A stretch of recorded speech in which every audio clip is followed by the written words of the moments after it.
महाभारत युद्ध में कर्ण सबसे शक्तिशाली योद्धा माने जाते हैं। वह दुर्योधन अर्थात कौरवों की ओर से लड़ रहे थे। कर्ण के किस तरह से काबू में रखा जाए यह कृष्ण के लिए भी चिंता का विषय हो चला था। लेकिन कर्ण दानवीर, नैतिक और स्वयंशील शक्ति थे। ये तीनों की बातों उनके विपरीत पड़ गई। कैसे भगवान श्री कृष्ण यह भलीभांति जानते थे कि जब तक कर्ण के पास उसका कवच और कुंडल है तब तक उसे कोई नहीं मार सकता। ऐसे में अर्जुन की सुरक्षा की कोई गारंटी नहीं है। उधर देवराज इंद्र भी चिंतित थे, क्योंकि अर्जुन उनका पुत्र था। भगवान श्री कृष्ण और देव इंद्र दोनों जानते थे कि जब तक कर्ण के पास पैदाइशी कवच और कुंडल है वह युद्ध में अजय रहेगा।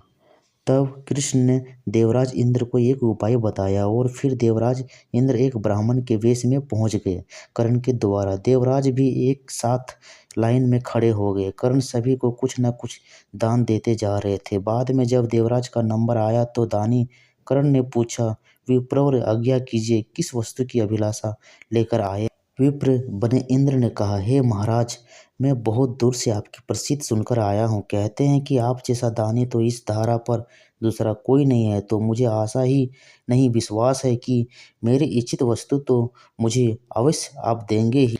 फिर भी मन में कोई शंका ना रहे, इसलिए आप संकल्प कर लें, तभी ही मैं आपसे मांगूंगा। अन्यथा आप कहें तो मैं खाली हाथ चला जाता हूँ।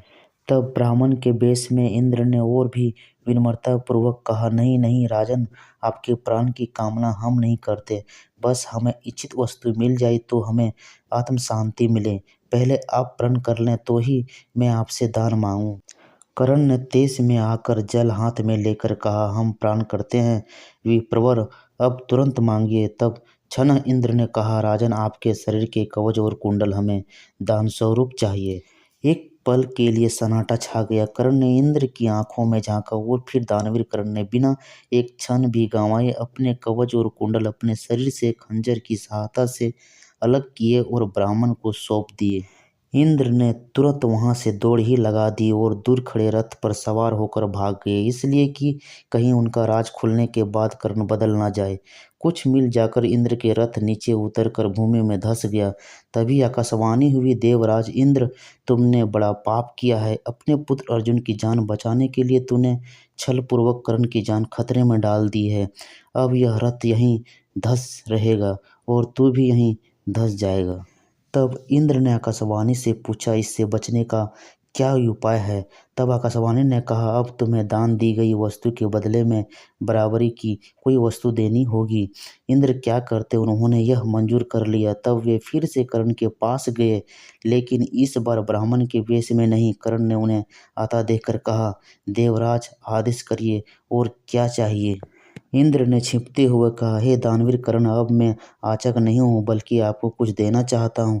कवच और कुंडल को छोड़कर मांग लीजिए, आपको जो कुछ भी मांगना हो। कर्ण ने कहा, देवराज, मैंने आज तक कभी किसी से कुछ नहीं मांगा और ना ही मुझे कुछ चाहिए। कर्ण ने सिर्फ दान देना जानता है, लेना नहीं।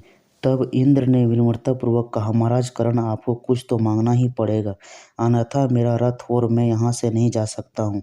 आप कुछ मांगेंगे तो मुझ पर बड़ी कृपा होगी। आप जो भी मांगेंगे मैं देने को तैयार हूँ। कर्ण ने कहा, देवराज, आप कितना ही प्रयत्न कर लीजिए, लेकिन मैं सिर्फ दान देना जानता हूँ, लेना नहीं। मैंने जीवन में कभी भी कोई दान नहीं लिया। तब लाचार इंद्र ने कहा, मैं यह ब्रज रूपी शक्ति आपको बदले में देकर जा रहा हूँ। तुम इसको जिसके ऊपर भी चला दोगे वो बच नहीं पाएगा। भले ही साक्षात काल के ऊपर ही चला देना, लेकिन इसका प्रयोग सिर्फ एक बार ही कर पाओगे। कर्ण कुछ कहते उसके पहले ही देवराज वह ब्रज शक्ति वहां रखकर तुरंत भाग निकले। कर्ण के आवाज देने पर भी वे रुके नहीं। बाद में कर्ण को उस ब्रज शक्ति को अपने पास मजबूरन रखना पड़ा। लेकिन जैसे ही दुर्योधन को मालूम पड़ा कि कर्ण ने अपने कवच कुंडल दान में दे दिए हैं तो दुर्योधन को तो चक्कर ही आ गए। उसको हस्तिनापुर का राज हाथ से जाता लगने लगा। लेकिन जब उसने सुना कि उसके बदले में ब्रज शक्ति मिल गई है तो फिर से उसकी जान में जान आई। अब इसे भी कर्ण की गलती नहीं मान सकते, यह उसकी मजबूरी थी। लेकिन उसने यहाँ गलती यह की कि वह इंद्र से कुछ मांग ही लेता। नहीं मांगने की गलती तो गलती ही है। अरे, ब्रज की शक्ति को 3 बार प्रयोग करने की इच्छा ही व्यक्त कर देता। दोस्तों, ये स्टोरी से आप लोगों को कुछ सीखने को मिला है तो कमेंट में ज़रूर लिखिए। लाइक कीजिए, शेयर कीजिए और सब्सक्राइब। जय श्री राम।